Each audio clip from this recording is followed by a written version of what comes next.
Hayotda o'zini yo'qotganlar uchun 4 ta kitob.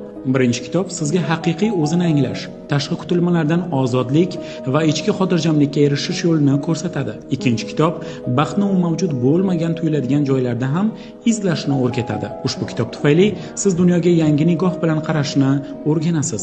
Uning muallifi nemis konslagerda omon qolgan va siz hayotingizdagi har qanday qiyinchiliklarni yengib o'tishingiz uchun o'z saboqlarini biz bilan ulashgan. Uchinchi kitob yengil lekin chuqur ma'noli hikoya bo'lib, hayot mazmuni haqidagi 3 ta muhim savolni ochib beradi. Ushbu kitob yordamida siz ish, baxt va hayot ma'nosi o'rtasidagi oltin ko'prikni topasiz. 4-kitob o'z yashirin motivlaringizni, ichki ziddiyatlaringizni aniqlash va ulardan xalos bo'lishni o'rgatadi.